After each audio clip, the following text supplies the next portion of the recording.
Welcome back, dear listeners. I am back on the podcast. I am Julian Wakefield, and I have sat down to interview Perry this time for episode whatever of the podcast. Yeah, we still yet to figure out the correct number. Yeah, we've got a few regular episodes, a few specials, but yeah, let's get back on the regulars. So today is all about introducing you, Perry, to everyone else, because you joined us fairly recently, about 3 months ago now. Yeah, I think it's almost coming up on 3 months. It was middle of March. Was it middle of February? I think it was the 15th of March. 15th March, yeah. So April. Yeah, about 3 months. Almost 3 months. Great. This week. So how are you finding it? Yeah, good. It's been a whirlwind of 3 months. I think it's gone very quickly. Yeah, I've done loads of things, I think, with you guys, and just you guys were very busy from the get-go, I think, when I joined on. So it's been pretty cool just to see all the variety of things you guys have done. I've been thrown into it from the very beginning, so I've had to learn pretty quickly, but also you guys have been there to, support as much as you can through everything as well. So yeah, so far so good. Great. As far as I'm concerned, you guys can have your own opinions, but you're still here. You haven't gone running for the hills. That's a good sign. So yeah, I'd say a good way to put it, half your job is helping us out as a flexible camera operator. So you'll shoot photos and video for us, as well as be an extra member on a production team. So sometimes you'll record audio or do some running and that kind of stuff. And then the other half is manning our social media channels, keeping the Instagram looking nice and pretty, and also writing the newsletter and doing these podcasts. Yeah, making sure the podcast goes out regularly, which we have monumentally failed to do in the past. It's been more kind of like whenever we feel like it. Do you think that's a good way to describe it? Yeah, I think original job description is probably half and half. Half production, half internal social medias, and just with that, I think the goal is to produce natural, like organic marketing material, as far as just having a presence online for the company, and knowing that when people find us and when freelancers work with us, we're available, like we're socially present, and it gets people excited and wanting to work with and like create a relationship with Teralon Media. So that's like the main goal to come out of that. I think it's been a bit production heavy the last couple of months, or really since starting, but I think that's just due to circumstance at the time of year, and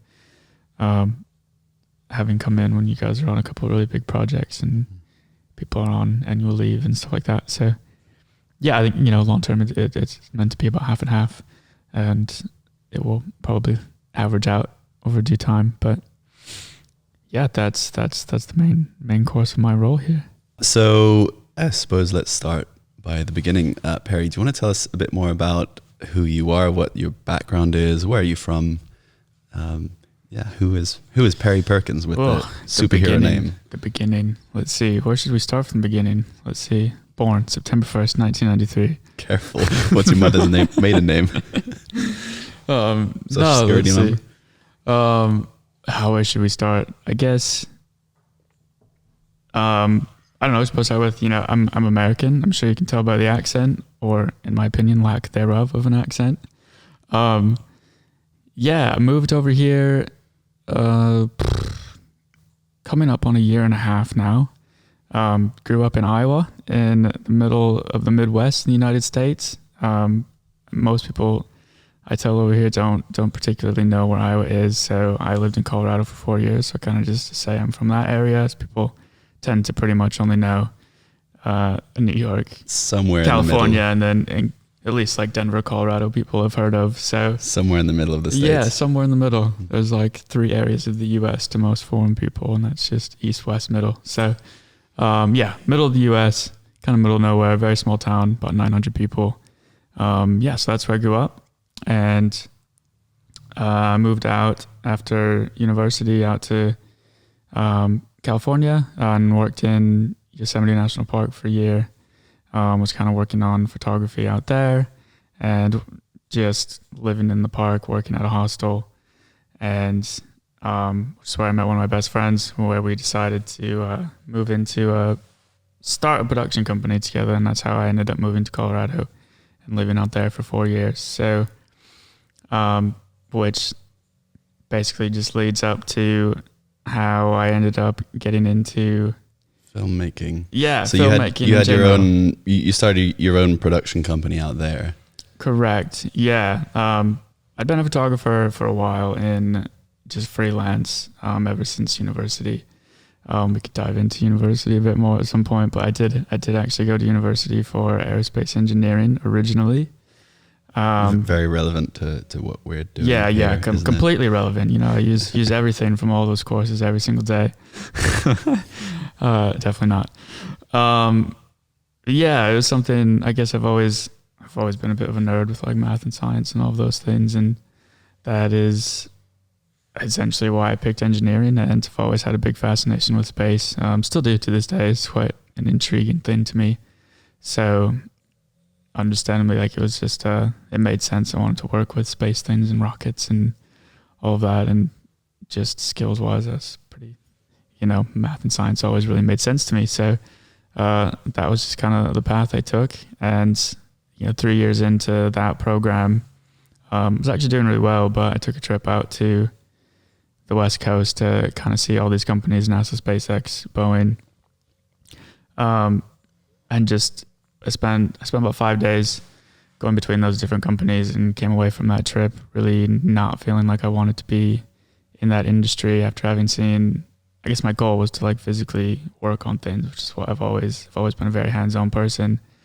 And I kind of came to the realization that people with the engineering degrees working in that field are just modeling things on computers and working with numbers. And I always knew that was going to be an aspect with people who are actually working on, satellites and rockets and those things by hands, or the ones with their trade school degrees in welding, manufacturing, etc. So I wasn't really willing to give away 100-hour weeks to go work at SpaceX or, sit on a computer and do modeling for my career. So numbers modeling, not physical modeling.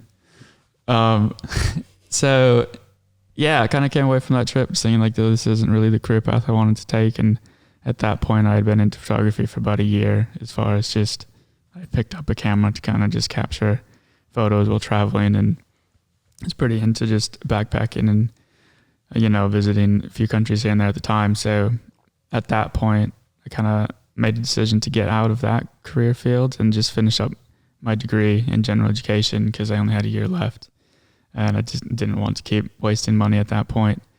So yeah, and within that year, kind of just moving around, finishing up my courses, I kind of really dove into the photography aspect and decided that's what I wanted to do moving forward.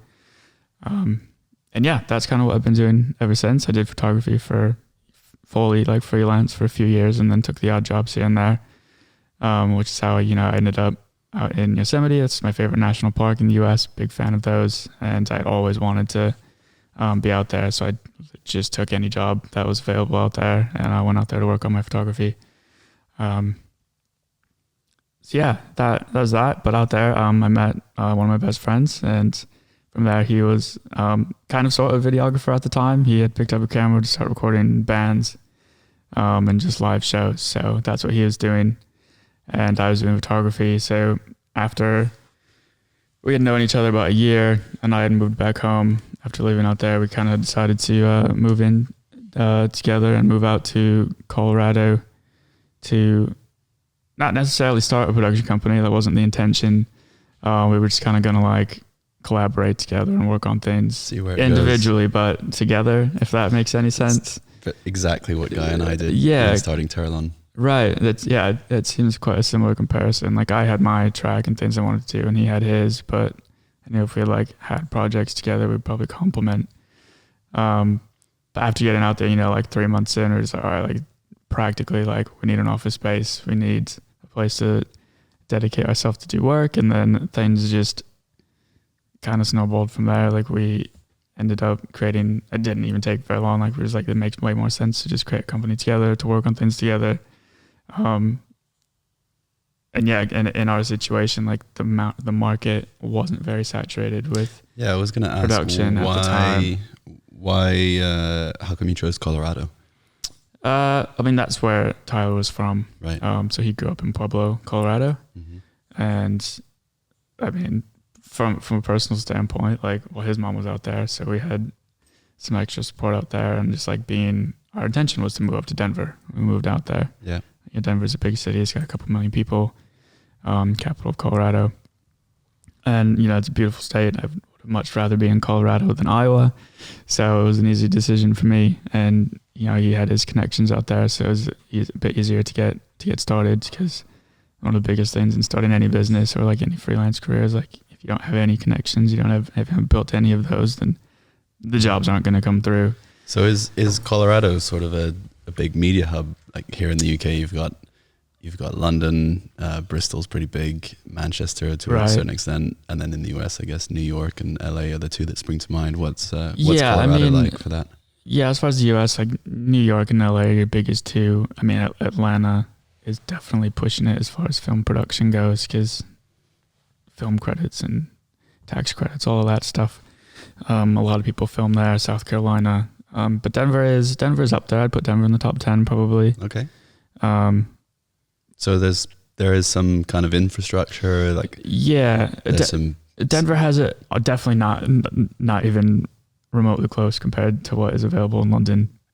But there's a lot of creatives in Colorado. I mean, you have the landscapes and the weather and all of that. Like people love to live there. So with that comes a lot of variety of people.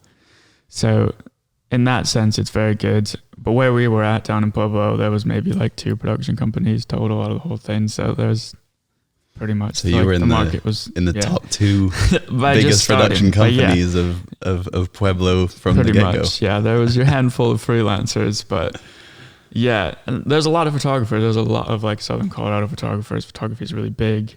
Yeah. Wedding photography is a huge thing in the United States. It's a big business, but as far as video production goes in that part of the country, it had really yet to catch on in the way that it is now.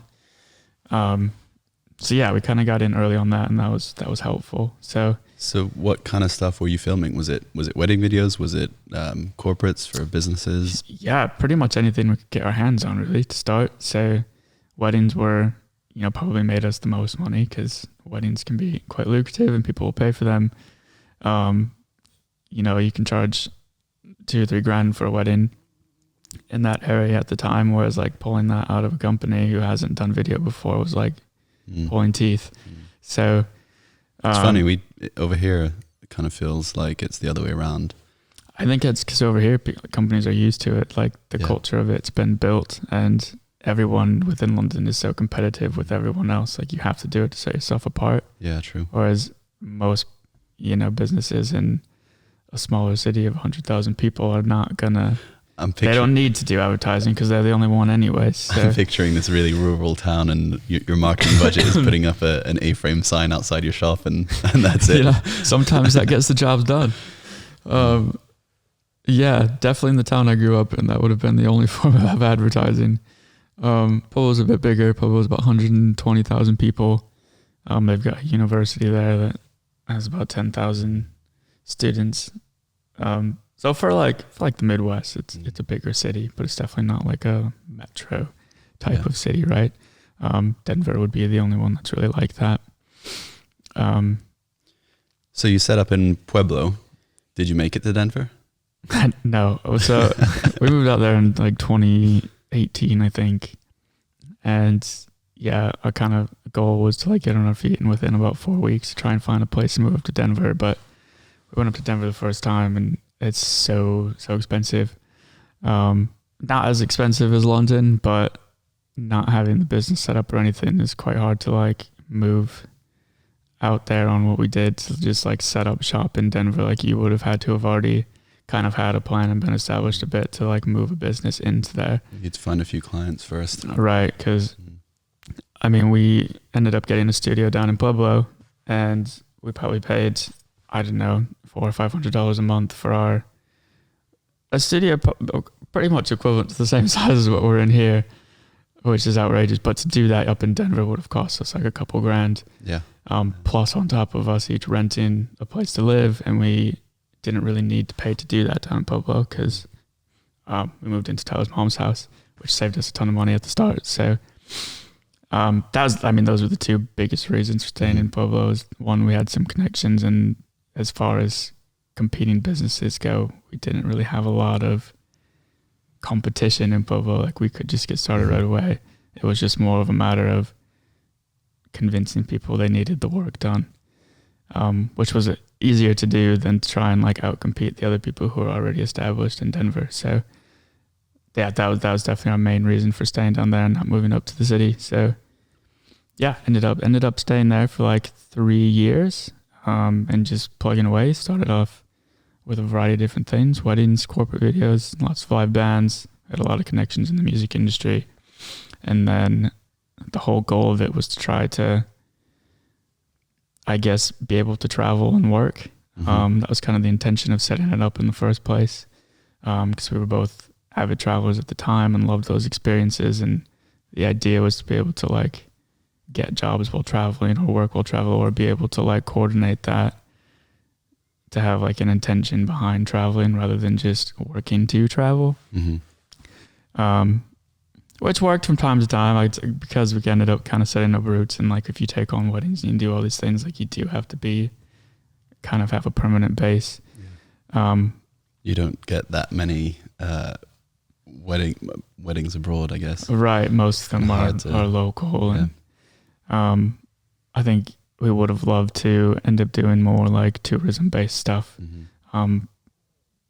But yeah, I mean, I didn't say that didn't really work out. It's just like other things always came along, and we were still at the point where we couldn't really like turn down jobs. Like, we needed to take them to pay for things and to keep building. So yeah, 2.5, 3 years in, we kind of had a really, really busy summer and just decided that we needed a bit of a break and we wanted to travel. So we took a trip to Thailand in the fall of 2019.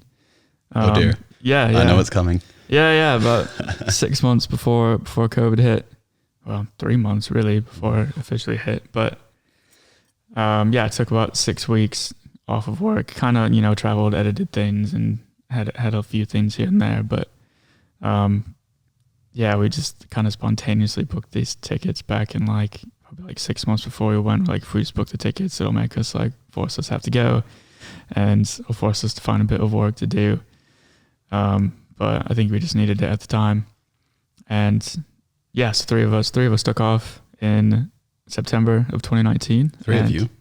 Yeah, so it was me and Tyler on the business, and then just one of our friends really wanted to come with us. He had never been overseas before. But he wasn't part of your business. He was just not friend part of the business, just a friend. Coming along. So he came for 4 weeks. I intended to go for about 2 months. Tyler was out for about 10 weeks. I ran out of money, so I came back about 6 weeks early. Not 6 weeks early, but 6 weeks in. Along that trip kind of changed a lot of things for the course of my life. Yeah, I was going to say something happened in Thailand, didn't it? Yeah, quite a big thing. Obviously at the time didn't think it was going to be as big as it was, but it we ended up about 2 weeks in, volunteered at an elephant sanctuary that I had been to a couple of times previously. So with Tyler, so we really wanted to go back and give a week's time there again. And during that time, I met a girl. Her name is Charlie. She's wonderful. We are technically married now. Our wedding is, I don't know when this will come out, but it is July 2nd, next weekend. Yeah. So that changed pretty much everything as far as the course of direction of my life. Instead of going back to Colorado, our relationship kind of started from there. So you met a girl on travels, and she ruined all your plans in Colorado. Pretty much, ruined plans or upgraded them. I don't know, however you want to swing it. I guess she's the reason we've got you here now. So she is 100%. We're very thankful. So you met Charlie in Thailand. Yes, met Charlie in Thailand. It was her first time backpacking. Shoveling she was on elephant poop. Shoveling some elephant poo. Very romantic. Yeah, met her right under an elephant. That's what we like to say. But yeah, in reality, like we didn't actually really connect till the end of that trip. It was about a week long. On the last day, a bunch of us met up at a night market in the town. I mean, not really any intentions going in, but we just really kind of hit it off. Ended up talking until about 5 a.m. in that morning. She flew off at 9 a.m. to Vietnam. Did you get time to propose? Not quite. Not yet. Not quite. But yeah, and just from there, kind of, you know, it was just like one night. So we were just like, well, weren't really sure what to do with it from there. You know, she was off on her travels. She was from England. I was from Colorado. So didn't really know if we'd see each other again or not. But 2 weeks later, she was back in Thailand on a diving trip on an island. And I had my diving license and I really wanted to see her again. So I met up with her with, you know, the idea of going for a couple of days, and ended up staying on her entire diving trip for 12 days. Dive right in. Yeah, dove right in. Sorry, bad jokes run in the family. Perfect joke. Love the puns. But yeah, so after the 12 days, we really, obviously, we'd really connected by then and decided we wanted to, you know, to continue to pursue that. However that would work. We weren't really sure how that would work, but it's obviously a very long distance, 4,000 miles apart. So that was something neither of us really knew how to do. So we would just kind of have to learn and do that along the way. But yeah, I came back from that trip and she went out and finished the rest of hers. Was back in England in November, and then I made my first trip out to England December of that year, just before Christmas. So that was my first time ever in England, which is pretty fun. It's a nice time to come too.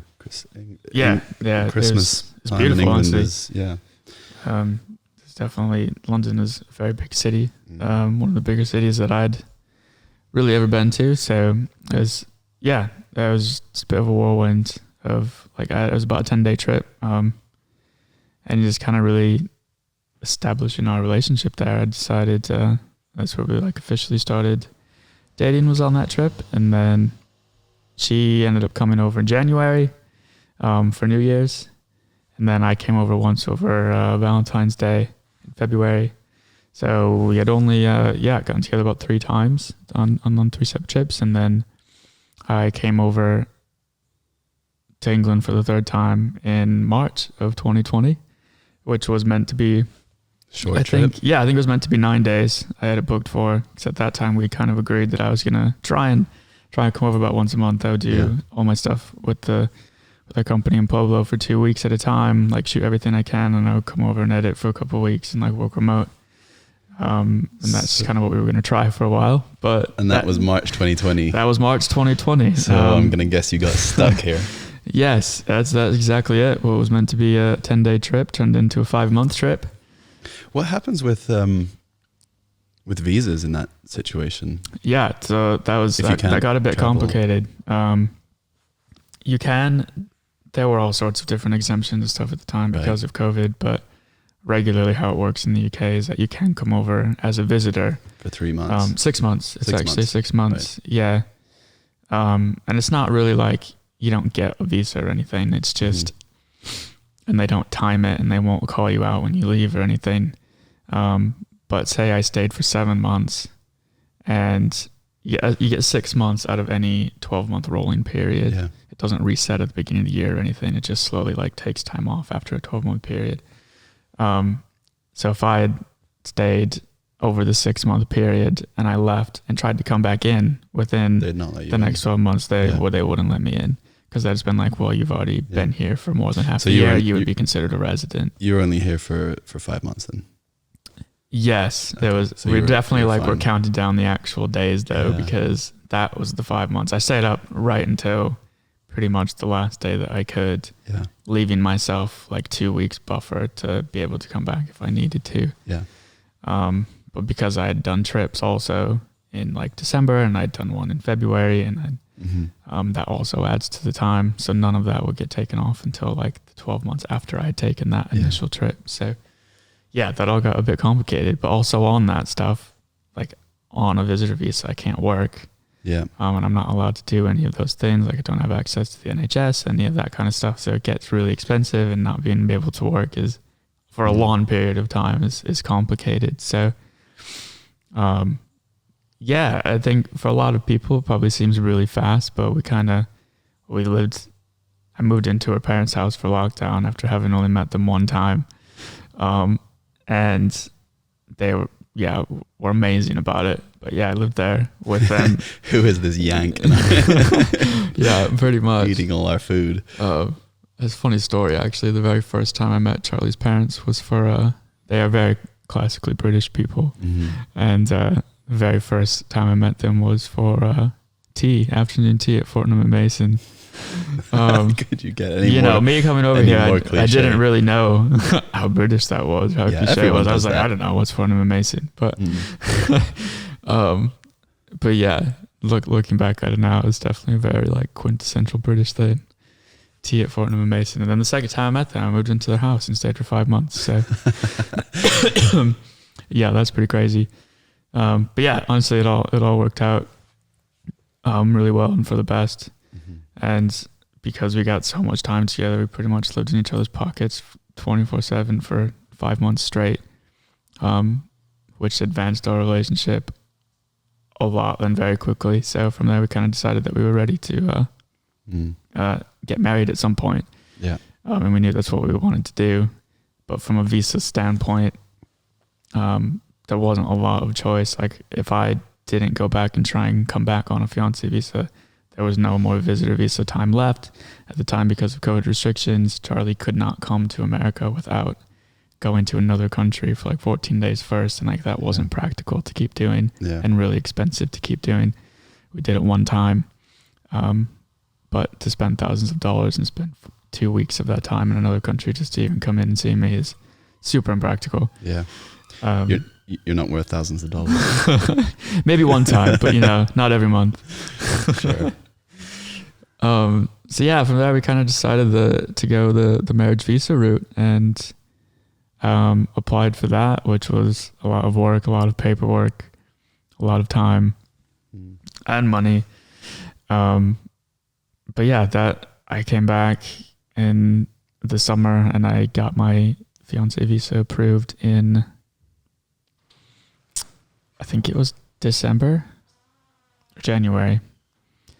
And didn't make it back into England the next time until February. So I was out of England from the end of June until about February. And Charlie made it back during the fall. But yeah, we were apart for quite a bit of time there. So that's kind of how you ended up in the UK. Yeah, pretty much. Ended up visa over here. Yeah. Coming over on a fiancé visa though, you still can't actually work. It allows you, basically, if you come over on it, you have to get married by the end of the 6-month period they give you to come in and do it. Right. Obviously, we were still in COVID during that, so we just did a quick courthouse wedding. There's about 12 of us there, and the ceremony is about 6 minutes long. So just signed the papers and got that done, and we've kind of treated it ever since as that was just like a process we needed to do for me to live in the UK. Yeah, that's and the paperwork. Yeah. Next week is the party. Yeah, it's like we've never worn rings or anything like that, so yeah, we have our like actual wedding finally this summer, which we're very excited for. And yeah, so that's how I ended up in the UK. Got my official like residency and stuff at the end of last summer, and kind of started looking at jobs and stuff like that last fall after I'd taken a trip to visit back home because I hadn't been home in a while. And we had some other like business things and things to take care of. So yeah, that has been pretty much how I've ended up here and started navigating the, film industry within the UK. Yeah, because we put your job post out on LinkedIn and all that. So I just kind of assumed that that's how you found us. But I guess we just got lucky. I guess so. I think I got lucky, Yeah, I couldn't really have asked for a better first job into the market here. Honestly, I was looking for months to find the right kind of job here. I'd initially come over with not really knowing the London market and like the scene here and how it works. I kind of just assumed I would be able to just kind of start my own thing or like Yeah, I was going to say, did you think freelance from the start? Yeah, did you think about going freelance, or did you always want to? Yeah, I definitely like. First? I mean, part of it is just because it's in the middle of COVID as well. I was like, oh, like I can just work from the house. Like I can get some freelance jobs. I can do that. But the market here is so much different, and it's so big. Like there's so many creatives in London, and everyone's vying for the same types of jobs. So in that sense, it's much more competitive, and a lot of it is building a network, and that's how most of your jobs come through, right? Is word of mouth and. Oh, this person knows this person who needs this done. And that's how it comes through. I think even you guys, you don't really do a lot of like reaching out to get jobs. Like they just, they come through. Well, we just said we don't do any SEO. That's right. So probably do. There's not a lot of like cold pitching involved, Yeah. What did you try and pitch for a few jobs when you first got here as a freelance? Not necessarily like cold pitching companies or anything, more of just trying to find networking anywhere possible, but obviously not a lot of networking in person was going on, which is the stuff that really gets you in the door. There's only so much you can do reaching out to people on like LinkedIn and hey, should we have a Zoom coffee? And also on like the pressure of I need to get a job, so like paying for things and like having life over here is like I can't really be sitting around all day trying to network on LinkedIn. Like at some point, like got to try and get an actual job. It took a bit for me to convince myself that like, okay, freelancing probably not the time to do that. So I kind of just started looking for something that I could just get my feet wet with here, because I found the most difficult was that I had, from where I like came from and had my company, like I had the experience and people would have like given me the jobs, whereas here like I kept getting to like the final round of a lot of different jobs, but then like, oh, you don't have any London work experience. Like you've not been in London before. And so they're going to take the person who has been in London over mine. Other companies that you... Yeah, quite a few. And I made it to, I mean, even before finding you guys, I was into the final round of, I don't know, 6 or 7 probably. Mm-hmm. And it was pretty much the same case every time, that just... they liked my stuff and they liked me as a person, but between multiple good candidates, because at the time everyone was moving around to different jobs, everyone was trying to find their perfect job. So that the job market was unbelievably competitive. It's calmed down a bit now, I think. But at the time everyone was moving around to jobs that they wanted to work rather than that they had to work. So a lot of those companies were going to take people who had at least university or job experience already in the UK. So was it job experience full stop that they were looking for, or job experience in the UK specifically? In the UK specifically, it wouldn't have been like on their job description that it needs to be in the UK, but like if like all things equal, if I'm stacked up against someone with the same qualifications and work experience, but their work experience was in London versus in the United States, they were much more leaning towards the UK experience. I wonder why. I think for us, I suppose maybe we have a few more international clients, and specifically for the job we were hiring you for, there was a large international part of it. So we quite liked that you were from elsewhere and had traveled a fair bit and that kind of stuff, rather than someone who'd just been here their whole life. So I think I mean that was something I was definitely looking for, and I just think it took a bit to find the right one. It's just sifting through so many different jobs out there, right? And trying to it's a process, and it is a full-time job in and of itself. So that's why we're here doing this, because one of the many reasons is I got so fed up applying for other jobs. I'm like, right, I'm just gonna team up with Guy and create our own job, and then we don't have to do all these job applications anymore. Yeah, I mean, it's definitely the biggest perk to entrepreneurialism, if that's the right word. Oh, I hate that word. I'm an entrepreneur. It's in my Instagram bio.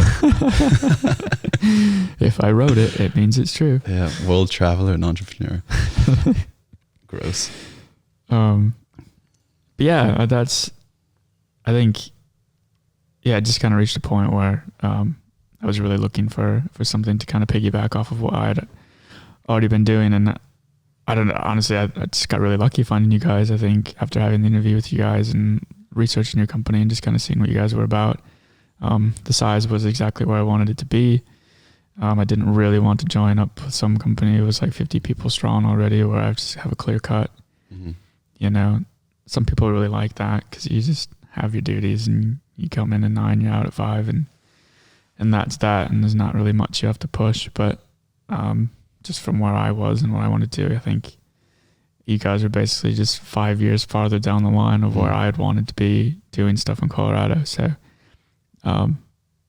yeah, that just kind of really stuck out to me, and it was something I really wanted to do. And you guys were I was the 5th person hired, so the team was still nice and small. With it just affords a lot of more input and opportunity for growth than I think you would have in other situations. Yeah, there's definitely a bit more. I should say mucking in involved here because we're such a small team. So everyone has their own job and job description, but there's a whole bunch of other stuff that needs to get done. Everybody definitely has their roles, but also everyone helps with everything when needed.